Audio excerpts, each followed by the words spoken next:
Hey friend, welcome back. This is the Daily Spark. Let's learn something fun today. Hi, everyone. I am so ready for this one. I have to admit, Mia, I had a very slow start this morning. I was standing on my balcony with my coffee, just looking at this one tree across the street. Oh, I love those quiet moments. Just you and the leaves? Exactly. It was windy and the branches were moving like crazy.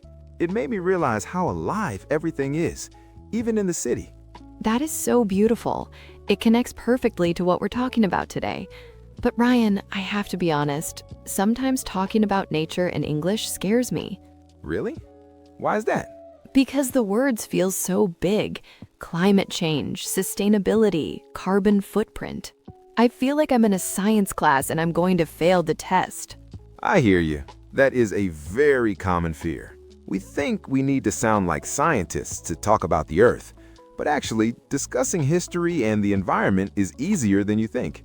I hope so, because I care about it, but I get stuck finding the words. We're gonna fix that today. No complex science, just a story about people. So, Ryan, take me back in time. I am ready for a journey. Okay, close your eyes for a second. Take a deep breath. Actually, wait. Don't breathe too deep yet. You might cough. Okay, noted. I'm keeping my breath shallow. Imagine it is 1970. The Beatles are breaking up. The fashion is loud. I can picture it. Bell-bottom jeans, long hair, and tie-dye shirts everywhere. Exactly. It looks cool, but look past the fashion for a moment. Look out the window at the street. There are huge, heavy cars everywhere. They're powerful, sure, but they're pumping thick black smoke into the air. Right, no electric cars back then, not even hybrids, just gas and noise. And look at the factories. They had these giant pipes aimed at the water. They could dump colorful toxic chemicals right into the local river. Wait, like legally? They were allowed to do that? It wasn't illegal, it was just business. Smoke meant jobs, pollution meant progress. That sounds like a nightmare. How did people live like that? It was heavy. In some cities, the air smelled like rotten eggs every single morning. Ugh, I can almost smell it now. It feels suffocating. So here's the big question, the mystery. Have you ever wondered how a single day in history changed the air we breathe? A single day? That sounds impossible. Real change takes years, like water dripping on a rock, slowly wearing it down. Usually, yes, but this wasn't a drip. This was an explosion of energy. Imagine trying to organize 20 million people. That was 10% of the population. And imagine doing it entirely without the internet. Oh, wow. No smartphones, no group chats, no viral videos? Nothing. It was paper and ink, typing letters on noisy typewriters, licking thousands of stamps, calling people on phones attached to the wall. That is incredible. It feels so much more real. It wasn't just a like button. It was sweat and raw human connection. Exactly. It was a giant wave of people, students, mothers, workers. And when that wave finally crashed, it didn't just make noise. It changed the laws forever. Okay, I'm hooked. I want to know how this happened. I want to feel what they felt. Then let's go back to the very beginning. You know, this reminds me of when I was 12 years old. There was this tiny, dirty creek behind my house. Oh, yuck. Was it full of old tires and stuff? It was terrible. Honestly, nobody looked at it. It was just background noise. So, I painted a big yellow sign. Let me guess. Did it say keep out? No, it said, "This water is sick." I just wanted my neighbors to actually look at the mess. You wanted them to wake up and see the reality. Exactly. I was trying to raise awareness. That is our first key phrase today. Raise awareness. It feels like opening the curtains in a dark room. Whoosh. Yes, before you open them, the problem is invisible. Raising awareness makes it impossible to ignore. So in 1970, the planet was basically that dirty creek and nobody was looking? Precisely. But awareness is just the start. Mm-hmm. After my neighbors saw the sign, they grabbed bags. They decided to take action. Take action. That feels energetic, like tying your shoelaces tightly before a race. I mean, it is the difference between saying that is sad and actually fixing it. It's physical. And when 20 million people tie their shoelaces at once, that creates a movement. A movement. That's a great vocab word. It's when individual energy becomes a giant shared force. It's powerful, and that force, surely it had a huge impact. Huge impact. Think about that phrase for a second. It feels heavy, doesn't it? Yeah, like a giant boulder falling into a calm lake. Splash. Right. It leaves a mark that stays there. The 1970 Earth Day changed the laws. It changed schools. So awareness leads to action. Action builds a movement. The movement creates an impact. Perfect summary. Think about that for a second. Can you see the chain reaction? I can definitely see it. So how do our listeners use this tomorrow? Easy. Use huge impact for positive changes at work. Like, your idea had a huge impact on the project. That chain reaction makes sense, but usually those things start really slow. What do you mean by slow?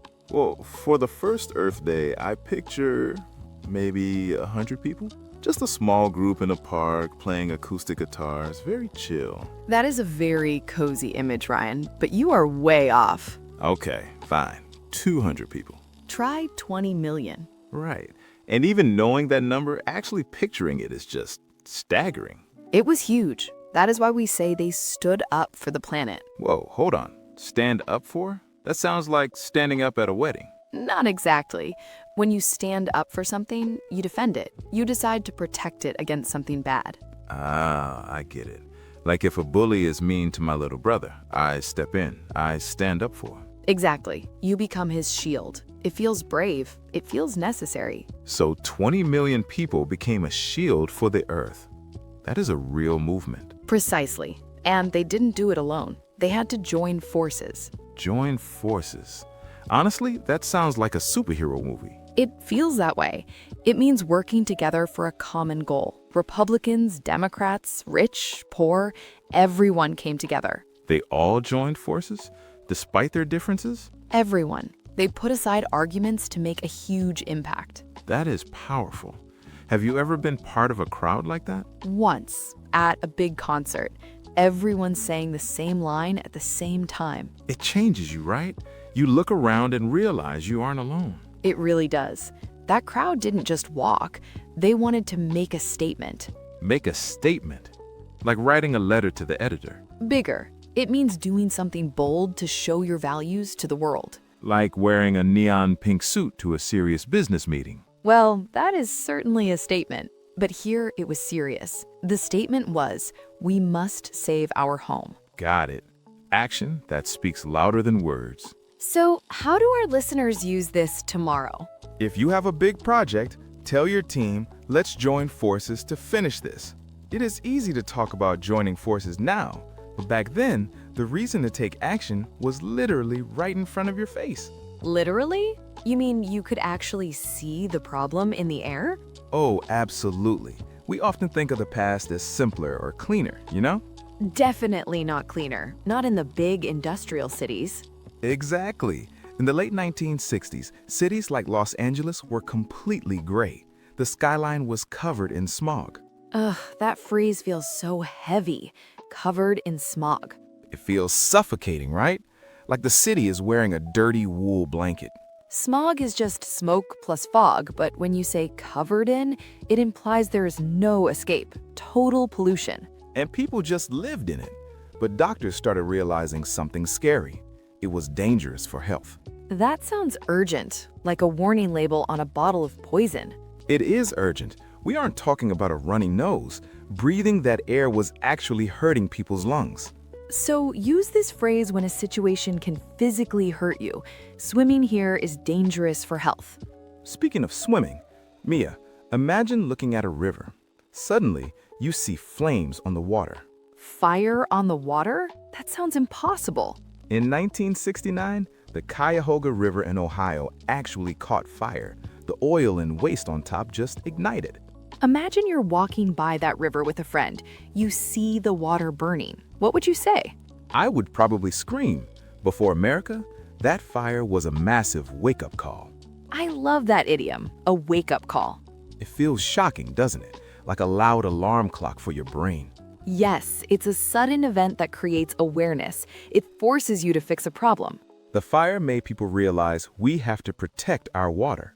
So, listeners, use this tomorrow.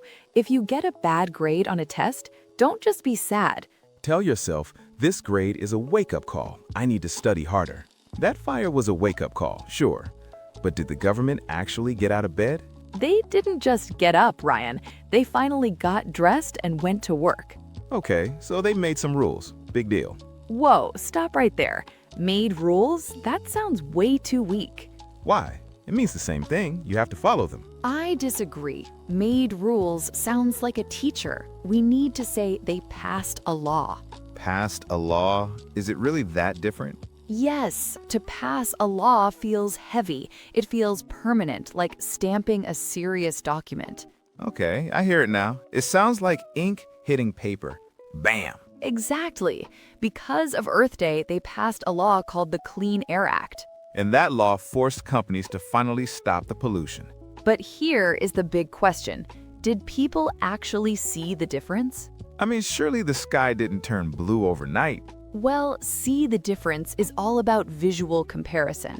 It feels like washing a really muddy car, right? Yes, before it is dirty, after it shines. You look at the result and you know instantly that something changed. You don't need a scientist to tell you. I bet you figured that out. But cleaning the air isn't a one-time thing. It needs to last. That is why we talk about a long-term effect. That phrase feels slow, but in a good way. It feels like building a stone house. You want it to stand for 50 years. The impact of Earth Day wasn't just for 1970. No, we are still breathing cleaner air today. That is the long-term effect. It helped protect us before we were even born. So let's make this practical for tomorrow. Say you start learning guitar. Don't quit after one bad practice. Tell yourself, practice has a long-term effect. I will get better, slowly. Laws are great, but honestly, waiting 50 years for results is boring. You always want immediate satisfaction, don't you? I do. So picture this scenario right now. Okay, I'm ready. Where are we? We're at a beautiful beach, but there's plastic pollution on the sand. Oh, that ruins the mood completely. You start picking up bottles. Your friend says, "Ryan, stop." Yeah, they say you can't clean the whole ocean alone. Exactly. So you look at them and say, "I'm just trying to do my part." I love that phrase. It feels so humble. Right? You aren't claiming to be a superhero. You're just a team player. And usually that makes the friend feel a little guilty. Totally. So they grab a bag too. Now you say, "Every little bit helps." That is pure optimism. It fights the feeling of being too small. It turns a single person into a small movement. I actually have a dare for our listeners related to this. Oh, what is the challenge? Tomorrow, pick up one piece of trash, just one, and think, every little bit helps. I like that. But what if you find something really cool? Like a new recycling trick? Then you need to spread the word. This phrase feels energetic, like opening a window to let fresh air in. Yes, you aren't lecturing people, you're sharing awareness. It's like telling a friend about a great new restaurant. Exactly. You spread the word because you want them to know. So, try that tomorrow at work, even for small things. If there's free cake in the break room, Definitely spread the word about that. let's make sure these words stick. First up, you heard us say pollution a lot. Sadly, yes. We usually think of black smoke or dirty water. Sludge. Exactly, but it's not just sludge. It's anything that invades a clean space and ruins it. Like light. Imagine you want to see the stars, but the city lights are too bright. You can't see anything. That is a perfect use it tomorrow example. You look up at the orange sky and say, there is too much light pollution to see the stars. Next word, protect. This is a very warm, strong word. It means to keep something safe from harm. We talked about laws to protect rivers, but think smaller. Think about your daily life. Okay, imagine it is raining hard. You're wearing a nice suit. You grab an umbrella. You aren't just holding a stick. You are shielding yourself. You say, I need to protect my clothes from the rain. Third one, movement. Now, this isn't just moving your arm. No. In this context, a movement happens when people join forces. It's a group of people working together for a shared goal. It feels energetic, like a crowd marching forward. It implies change is coming. Here's your example. Maybe everyone at your office decides to stop using plastic cups. It starts small, but everyone joins in. I like that. You can tell your friend, we started a recycling movement at work. Number 4 is awareness. This pairs perfectly with the phrase raise awareness.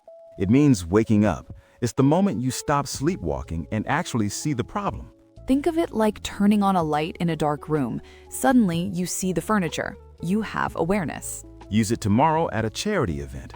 You aren't just there to eat cookies. You say, we are here to build awareness for this disease. And finally, the big result, impact. We said huge impact earlier. This word feels heavy. It isn't a small touch. It is a strong effect that changes a situation. Think about a teacher who really helped you when you were young. They didn't just teach you math, they changed you.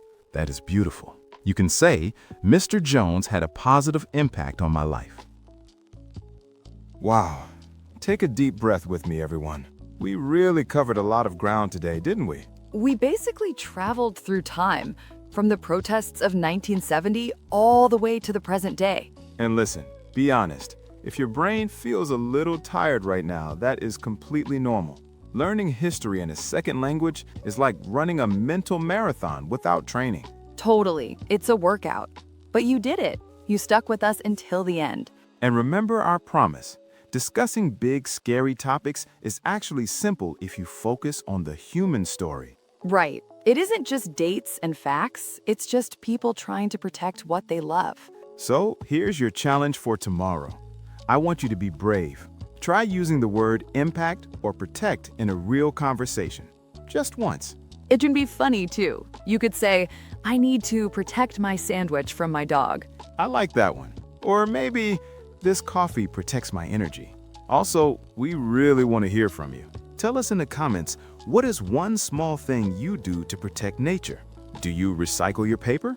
Do you walk instead of driving? Even small things count. Let us know. Now, for the next episode, imagine this scenario. You are speaking English. You know exactly what you want to say. You open your mouth and nothing comes out. Oh, the dreaded brain freeze. My hands get sweaty just thinking about that silence. It is frustrating, but we'll figure out how to fix it together. This has been the Daily Spark Radio. See you next time.